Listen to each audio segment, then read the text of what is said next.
Hello, everybody, and welcome to the Fleming Film Show with me, Robbie Fleming. Unfortunately, Justin isn't here today. He's at a wedding this weekend, so I brought along Allison with me as we talk our top 10 favourite movies directed by female directors. Hello, Allison, how are you? Good. How about you? I'm good, thank you. I'm good. I've just been looking forward to talking to you about these movies. There are some fantastic movies in my list. I hope your list is full of fantastic movies as well. I support female directors a lot because I feel like they deserve more recognition than they get, if you get what I mean. Oh, yeah. It's definitely an uphill battle for a woman to be able to make a film sometimes. Well, a Yeah, lot of the time, you know? exactly. But there have been some great films directed by female directors. There's obviously two female directors have won Oscars, and I think a third one will win. So I think so. Let's talk about these great movies. Sounds good. You ready for my number 10? Definitely. So my number 10, I forgot to mention this is one film per director as well. I had to make a cut because of that, but that's okay. That's fair enough. I've had to make a couple of cuts as well. But my number 10 is from a woman called Sofia Coppola, a woman who started off as an actress because her dad's the director of The Godfather, but chose the directing path like her father. And I think out of all of her movies, my favourite of hers is my number 10, Lost in Translation. Sounds good. I like this movie because you see the chemistry between Bill Murray and Scarlett Johansson, how they're both isolated as they're both in vacation in Japan, and obviously Scarlett Johansson's character's gotten like married and they're out to Tokyo because there's her husband's off on his job, but she feels lonely when he's off on his job, and she meets Bill Murray, who's a struggling actor who's in Japan filming a commercial, and it's about their chemistry together and how they make good friends and they kind of fall in love. But I think this is a story where they're better off as friends, and that's why they had to leave each other. But I think it is a beautiful movie. It took me 3 times to properly appreciate it, but I love this movie completely, and I think it's one of the best films of her. I think it's a masterpiece so far. I mean, I know she has directed films since, but I reckon she could direct a film better than this one. But so far, this is my favorite film of hers, and that's my number 10. Sounds good. My number 10 is An Education by Lone Scherfig. She's a Danish director. And I have to say, like, that movie really affected me in a huge way. Nick Hornby wrote the screenplay, and she just directed it to perfection. I've never seen Carey Mulligan so great, even though Carey Mulligan is a great actress. We've seen her in a ton of great things. Sorry, my cat is attacking me right now. All right, he went away. So yeah, an excellent performance from Alfred Molina as well as her father. And before Rosamund Pike really took off on the scene, she has a supporting role, which is yeah, I always thought like, wow, she's so good. She should, be a lead actress maybe. But anyway, Lone Scherfig really directed these actors to perfection. And the script, I think, was based on this article that a woman wrote. So even though Nick Hornby wrote the screenplay, it's all about this young woman who comes into her own. It's one of my favorite coming of age stories, just because it's a period piece set in the past, the 60s, and she wants to go to Paris and all these things. Like, it was kind of me when I was growing up too. I mean, I don't think I'm Jenny, but I wanted to go to Paris. I wanted to do all these things. I met people who I thought were, they're just people, but maybe they had I don't want to say bad intentions, but they had other intentions. So it's just a great movie that's masterfully made. Nice. I've been meaning to check that one out because I love Carrie Mulligan, and she is in a film on this list as well for me. Oh, So that'll be interesting. But I'm going to go for my number 9 right now, which is a classic teen comedy, and it's Clueless, directed by Miss Amy Heckerling. This movie is based on Jane Austen's Emma, but as a modernised version set in a high school, starring Alicia Silverstone and she's got to try and make this new girl who isn't like necessarily attractive, so she becomes popular, and so she becomes popular as well. I do think there is a bit of a weird story in this involving her falling in love with her stepbrother. It does seem a bit weird. But overall, I love this movie because of its soundtrack, its humor, and the performances are just fantastic. Amy Heckerling normally does comedy films, and this comedy film makes her shine as a director. And that's why Clueless is my number 9. Cool. And by the way, if you're familiar with Mansfield Park, that's another Jane Austen book novel where the lead falls in love with her cousin. So maybe that's not in Mansfield Park. We do not know, right? Yeah.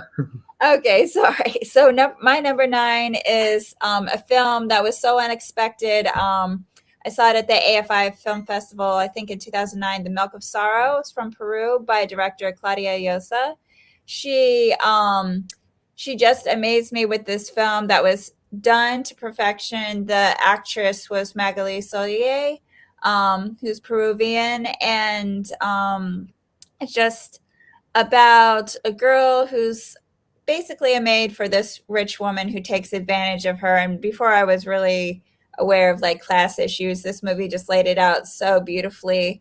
And because even though the rich, well, I don't want to give anything away, but and then she has an abusive family member too, and she's dealing with the death of the family, so she's dealing with all these things, and it's just so well done. That remains like one of my very favorite films directed by women, The Milk of Sorrow.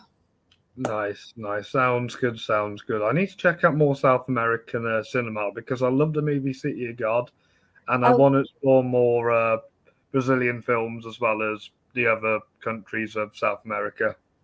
Yeah, and I think that one also was nominated for an Oscar that year, which pretty much I think it was Peru's first nomination. So that was pretty incredible too. Nice. You ready for my number 8? My number 8 is directed by my all-time female favorite director, Lynn Ramsey. Stars one of my favorite actresses of all time, Tilda Swinton. One of my favorite comedic actors of all time is in this, John C. Reilly. And it's We Need to Talk About Kevin. I know this film is very disturbing, but at the same time, it's beautiful because the way it's shot, the way it's written, and the performances just really make the movie, because you rarely see John C. Reilly get to shine in a more dramatic role, and he does it really well.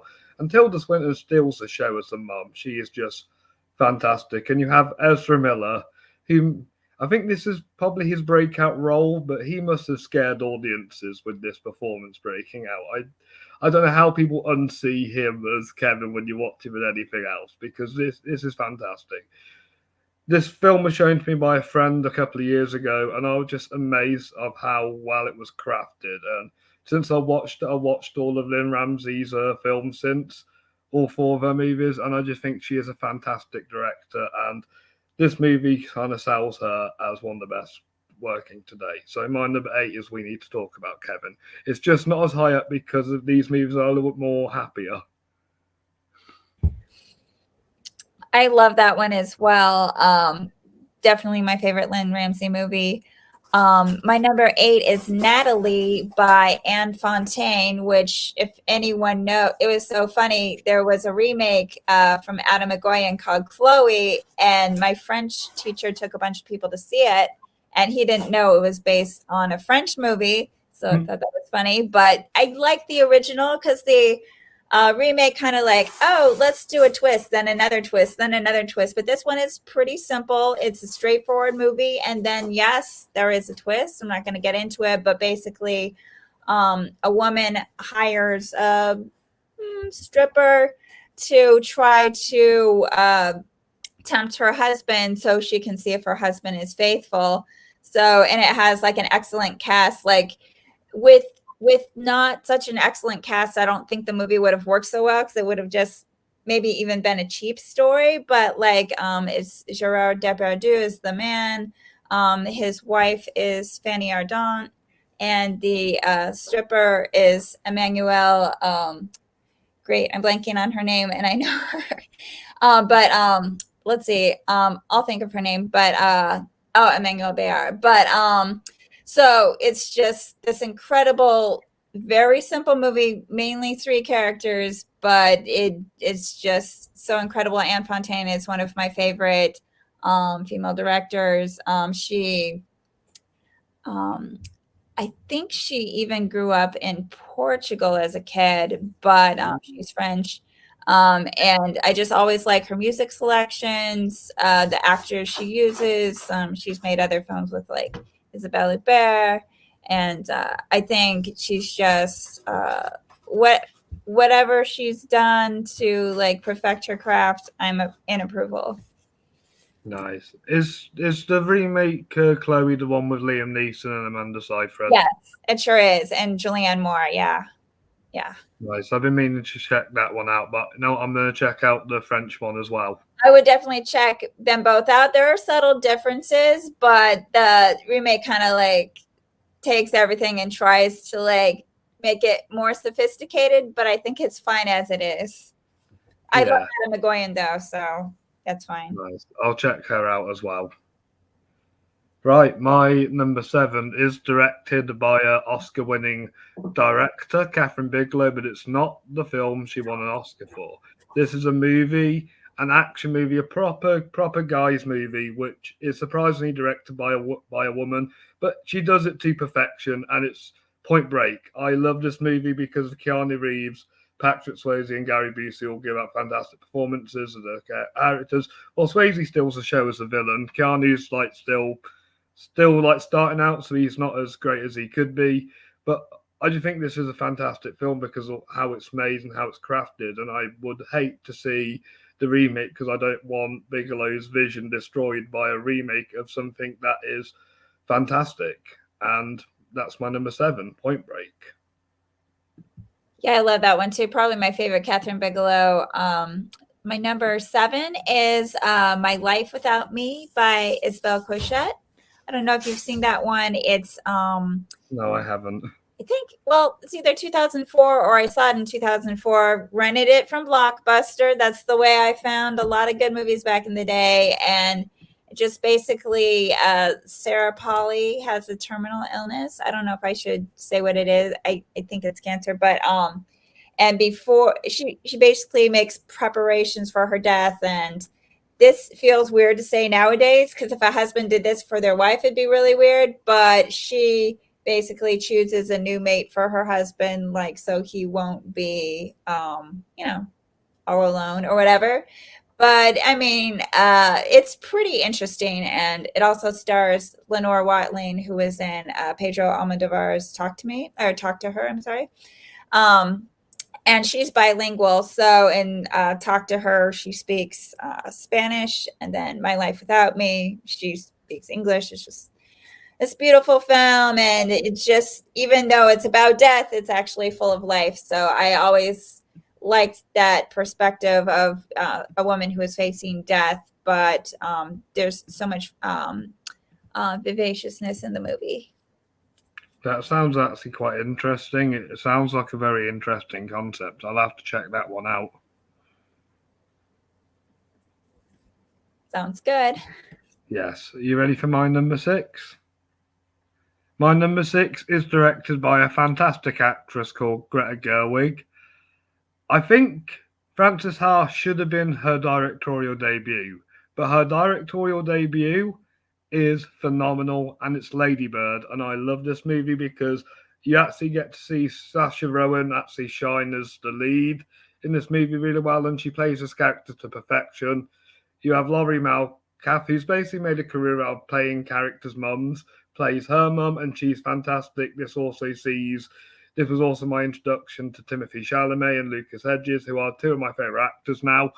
And I just like this movie because it kind of reminds me of when I was young and at high school, and I kind of relate to it, and I can picture people around my age or older to relate to it as well. And I just think it's a well-crafted, realistic take on the coming-of-age comedy. And that's why it's my number 6. Sounds good. This next one I haven't seen in quite a while, and mainly it's the ending that burns in my memory. But my number 6 is Merrily We Go to Hell by Dorothy Arsner, which is, I think, probably the oldest movie on my list. It's from 1932.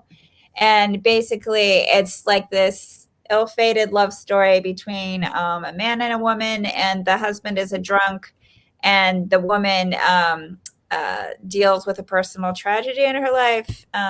Not to mention her husband cheats on her. So it's very stark, and then the ending is just like really, really wild. I think I actually read about the ending in the movie of the movie before I actually saw it. I'm like, I have to track this down, and so I did, and it's just like, ooh, and there's so many different ways that the ending could be interpreted.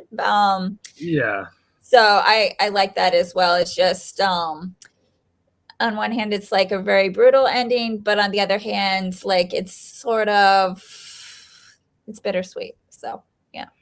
I like bittersweet endings. Yeah. Because you always manage to find light out of them one way or the other. Yes. Yeah. You ready for my number 5? It's a beautiful, beautiful movie. It's winner of 3 Oscars, 1 for Best Director one for Best Screenplay, and 2 for acting. It's Jane Campion's The Piano. This is my favourite Jane Campion film. I've been watching all her movies to a rank list for Wednesday, so make sure you check that out. But out of her movies, I think The Piano shines as the best because the way she gets the performances out of not just Holly Hunter and Sam Neill and Harvey Keitel, but Anna Paquin, for an 11-year-old girl who acts like she is a better actress than the rest of the cast. She is fantastic. I don't know how her career has gone like up and down. If she gave more performances like she did like back then, she would have a fantastic career. She does have a fantastic career, but this is her stand-up performance that I've seen of hers. I love her in X-Men, I love her in True Blood, but The Piano is what stands out. And besides the acting and the directing, the screenplay is just a nice, beautiful movie. There's not much dialogue in it because obviously Holly Hunter's playing a mute character, but you get to see all the landscapes and portraits. I think if people do actually like Power of the Dog and they haven't seen this movie, watch this movie. This is 10 times better. And that's why it's my number 5, Jane Campion's The Piano. Amazing. My number 5 is Tomboy from Celine Sciamma. I remember I was wowed by Celine Sciamma's Water Lilies, and when I walked into Tomboy, I was thinking, well, it probably can't be better than Water Lilies, but it actually is my favorite film from her, even though she's gone on to direct other awesome films such as Girlhood and A Portrait of a Lady on Fire. But Tomboy really was particularly interesting. It's about a 10-year-old girl named Laura, and it kind of explores. Laura is played by Zoe Aran, a child actress who's not a child anymore. This is like 10 years ago, but she presents as a boy, and it kind of talks about like, I don't want to say gender fluidity, but like gender issues in children, like how this girl knew like she wanted to present more as male, and she got shamed by the adults. She got shamed by, her friends were like, hey, you're lying to us.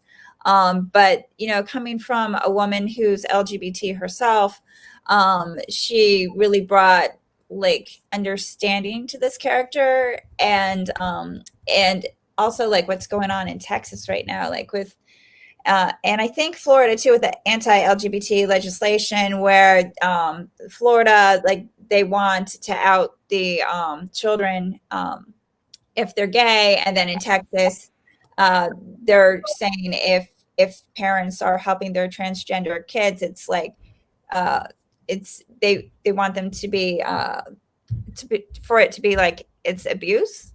I don't know exactly what's going on, but it's really horrible right now. It's like I can imagine all their rights are being taken away. So I think I really need to revisit this film too, because it's an excellent study in gender and how, even children know from a young age how they identify, and just to not shame them and to accept them. So this film is very powerful. I like the sound of it. I've seen Portrait of a Lady on Fire, and I want to see her new film, Petite Mama. Oh, yes. Yeah, so I might have to watch all of her movies and rank them one day. Yes, definitely. You ready for my number 4? Yes. My number 4 is directed by a woman called Mary Harron. I've not seen many of her. I don't know any of her movies besides this one, but this one has my favourite actor of all time in Christian Bale, and it's American Psycho. I love this movie. I think it's really a mind-blowing movie because you think the story is different than how it looks. You see this man called Patrick Bateman. He's a top executive. He really cares about himself, but he has a deep separate life as a serial killer, and you don't know whether it's his reality or his fantasy. And this is what really makes the film mind-blowing, because you see lots of stuff at the end and you're just trying to work out the film. And even when you watch this movie, yes, your mind is still blown every time you watch it. I mean, it's not just Bale that makes this film. It has a fantastic supporting cast: Willem Dafoe, Reese Witherspoon, Chloe Sevigny, I think that's her name. And obviously you got Justin Theroux and Jared Leto in, who all shine as well. And I do think overall this is a great movie, and that's why it's my number 4. Sounds great. My number 4 is Summertime by Catherine Corsini, La Belle Saison. And another French one. Yes, I am crazy about the French films. And I did, in coming up with my top 10, I had to cut one of her other films, La Repetition, which is very good. But let's talk about Summertime. It's like set in the feminist revolution in France, and I forget if like one girl burns her bra, or like one girl doesn't wear her bra, whatever. And it's just so freeing, and it's about standing up to men, the patriarchy, and sexual discovery. Like these two girls find out like they're lesbians, and they're able to explore that, even though in those times I think one of the girls' families was like not for it. So, but I really think it's a perfect movie. I gave it 10 out of 10. It's just like everything I love, like the feminist revolution. The time period was great. It was executed well. The costumes were great. The acting was great. Cecile de France is in it.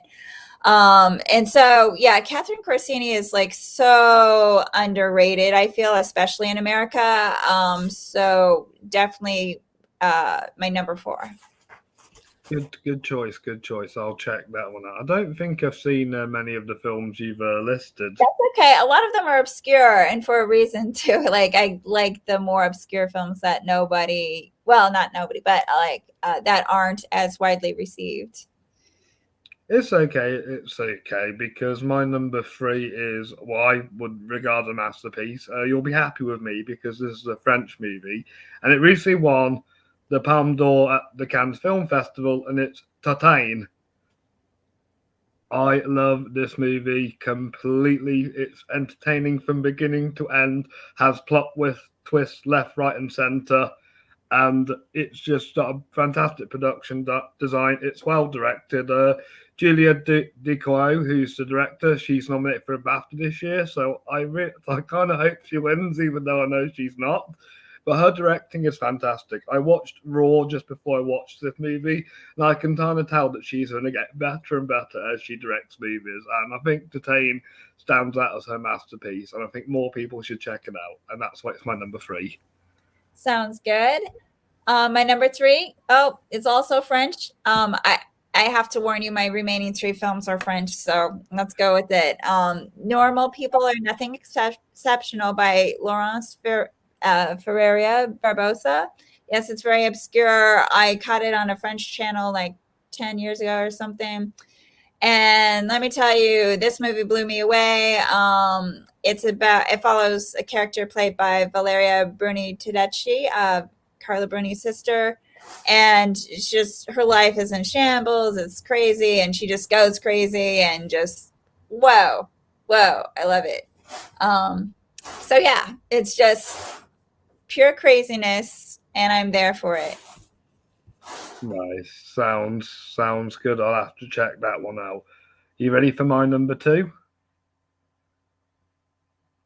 Sweet. My number 2, it might be a controversial decision, but the way I look at it is that if you identify as a woman, I will happily accept you as a woman, and I was happy to accept this film in this list because it's one of the most groundbreaking films of its time, and really paved the way for action movies. It's The Matrix by Lana and Lily Wachowski. I think this film is fantastic. It's all original. It might be inspired by anime and kung fu movies, but I like how they took and originalized it and made it their own.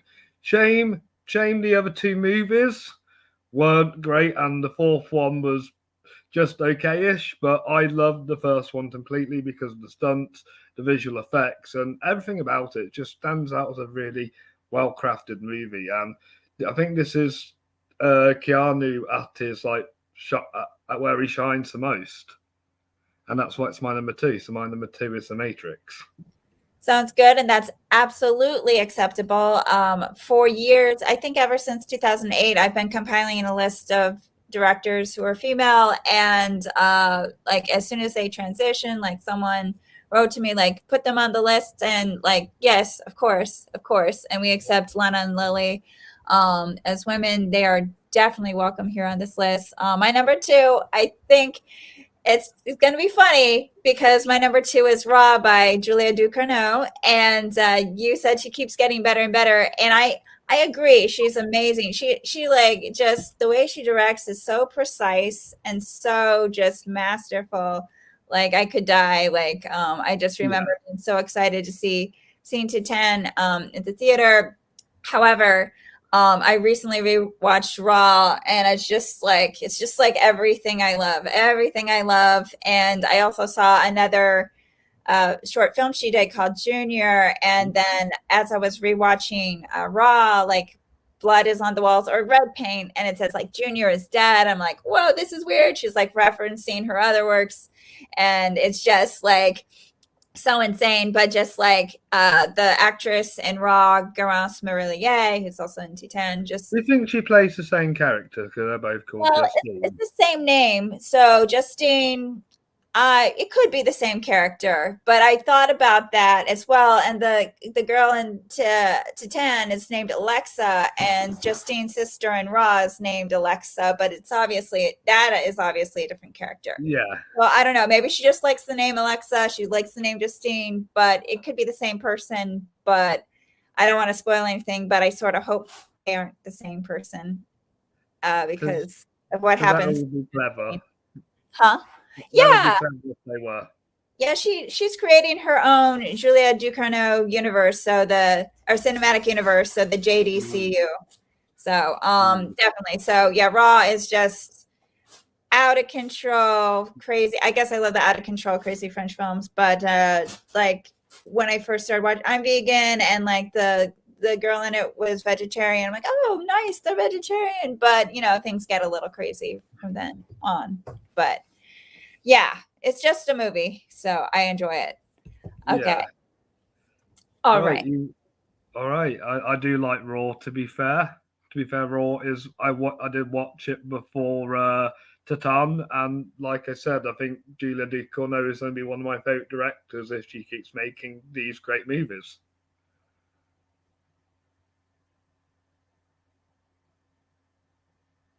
You ready for my favorite film by a female director? Excellent. My favorite film by a female director came out in 2020, but came out in 2021 in my country. This movie blew me away completely. This film was directed by Emerald Fennell on her directorial debut, and it's Promising Young Woman. So our link up with Carey Mulligan, who plays Cassandra Thomas, a woman who pretends that she's drunk in clubs to try and lay sexual predators in order to stop them by saying, "Yo, what are you doing?" Revealing that she's sober, and she's on this quest to find her friends, kill her, and get revenge on everybody who's not killer, rapist, and everybody who's involved. Emerald Fennell's writing is phenomenal because she really tries to tackle this subject and point without trying to come across too man-hating. And the story is just fantastic. It really structures itself well. The ending is mind-blowing. It is a bit disturbing when you first see it, and you do kind of think, wait, how did this pan out that way? But when you watch it a couple of times, you realize how great it is a movie. I think it stands out as one of the best movies of this decade so far, and that's why it's my number one. Amazing. My number one is by Agnes Varda. It's Cleo from 5 to 7 from 1962. The lead performance by Corinne Marchand as Cleo is like one of my very favorites. She's a little superficial, but she plays an actress who also, well, actually, she plays a singer.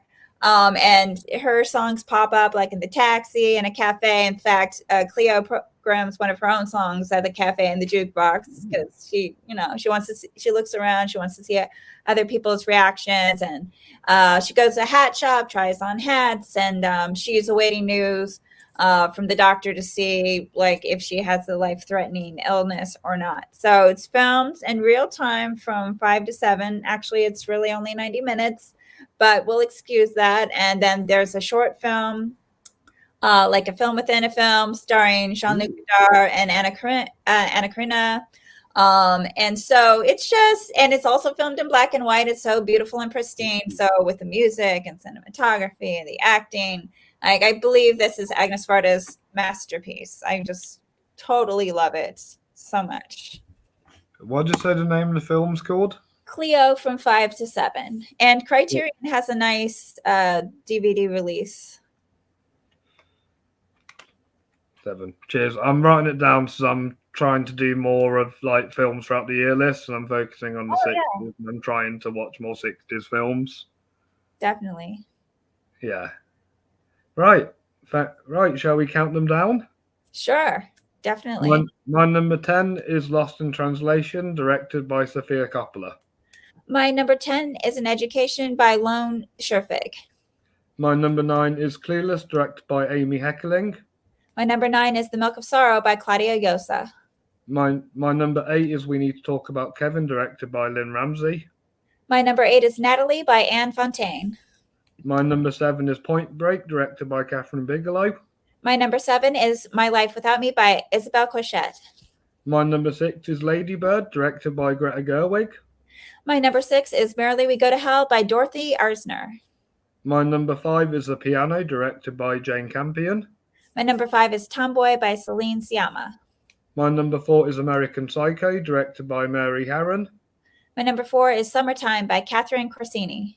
My number 3 is Titane, directed by Julia Ducournau. My number 3 is Normal People Are Nothing Exceptional by Laurence Ferreira Barbosa. My number 2 is The Matrix, directed by Lily and Lana Wachowski. My number 2 is Raw by Julia Ducournau. And my number 1 is Promising Young Woman, directed by Emerald Fennell. And my number 1 is Cleo from 5 to 7 by Agnes Varda.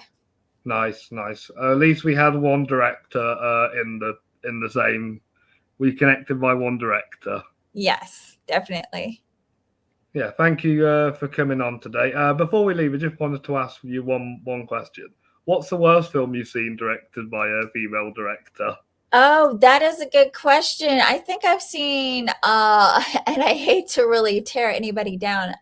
I'd really have to think of it. I don't know about the absolute worst. How about a film I liked that was still kind of problematic, maybe? No. Go for it. Or just a film you didn't like. Well, I liked Catherine Bigelow's Detroit. There are films I liked less than that, but there was some woman on the way out of the theater like screaming about how horrible it was. That will burn in my memory. So I don't know. That stayed with me. Like maybe like it wasn't her story to tell. I don't know. So yeah, I get that. The worst film I've seen directed by a female is Music by Sia. Sia is a fantastic singer, but she should not direct a movie. Yeah, well, she also shouldn't be transphobic. She also was horrible toward the autism community. Yeah, I have autism, so that probably explains why it's my least favorite. Yeah, she's horrible. I refused to see it. I couldn't even because I heard about music, it shouldn't even be considered a movie because it's No, you're definitely not missing much at all. Yeah, it's horrible. So I pass on music forever. That does sound like the worst movie ever. So It's there have been worse movies, but that is definitely one of the worst I've seen in my life. the most insensitive, horrible garbage. So yeah, I have a list of women directors to be as comprehensive as possible, but Sia is not on the list. I'm not going to include her. Like, no, please don't. Please don't. Yeah. She should stick to singing. Yeah. All right. On that note. All right. Yeah. Just a question out of curiosity I was thinking about before we recorded. Definitely. Yeah. Thank you for coming on today, Allison. Where can people find you? Great. I'm at Alice Cinema on Twitter and Instagram, ALLI Cinema. Nice. And well, Allison M on Letterboxd, but maybe you'll see me there. Nice. Do you have any film recommendations for this week? Oh, well, I've been watching a lot of series. So I did watch Inventing Anna with Julia Garner. And she was really great in that. It was like 8 or 9 hours that went by just like that. She acted the heck out of that role. She got the accent down, which is like the shifting accent between like Anna Delvey, who grew up in Russia. Then she immigrated to Germany, and then she learned English with like one source said UK English, one source said like from American movies. So her accent is all over the place, but Julia Garner nailed it. So it was really great.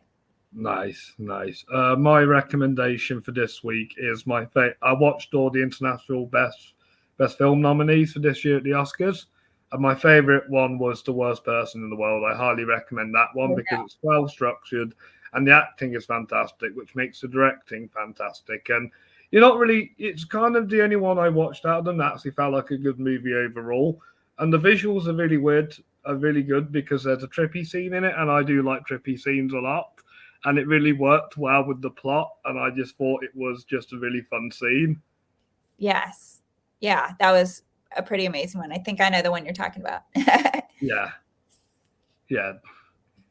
Right, Allison, thank you for coming on today. Me and Justin will be back next week to talk about our favorite films based on books.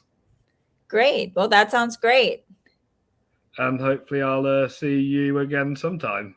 Sure, just let me know. I'm up for it. Lovely. And thank you guys for listening. Thank you guys for watching. If you're watching this live right now, and make sure you check us out on YouTube. We have more episodes.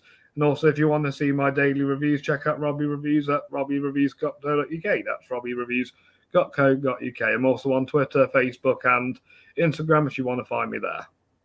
Great. Sounds good, Robbie. See you next time. See you next time. Bye-bye. Bye-bye.